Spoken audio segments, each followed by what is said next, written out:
So my own view is the blue wave would have been not very good for U.S. markets. I mean, look, if you're going to have the highest corporate tax rate in the world, if you're going to have personal income tax rates in some of the cities and states that have the higher city and state taxes, we were talking upper brackets north of 60. That would have been terrible for our markets. I think they were saying a blue wave was going to be good. I think they were trying to I give you some sort of apostolic creed to get people to believe that. But in my own view, that would have been the disaster scenario for markets. So whether it's Biden or Trump and a split House and Senate, but I think that keeps propelling us higher because both parties realize that we have to have a stimulus going forward.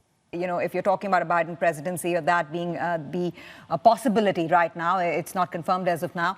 What would that mean for this part of the world, for China, for Asia largely? Yeah, I mean, look, the Trump administration, like Trump or not, the administration and his cabinet, they were the first people to ever challenge China in the various wars that China had been fighting with the U.S. since 2001. And I say that because we've been engaged in a cyber war with China since their ascension to WTO. We've been engaged in a propaganda and data war with China. And involved in an economic war with China, and Trump and his administration just started fighting that war 4 years ago.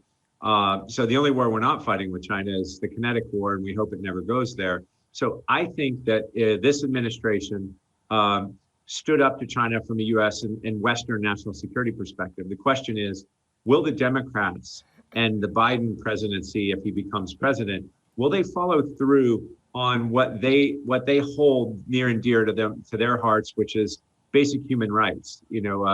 I think Trump was willing to trade the human rights abuses in Xinjiang, in Mongolia and Tibet and the other regions of China for a trade deal. The question is, will the Democrats trade human rights for economic engagement? And so far, one of Biden's chief economic policy or foreign policy advisors, Jake Sullivan, has said he won't. So we'll see if Biden is tougher or not. If you look at the markets, you look at what global investors, global traders are saying, as Biden became ascendant in the election last night and this morning, we all saw CNH, the Chinese currency, start to materially strengthen.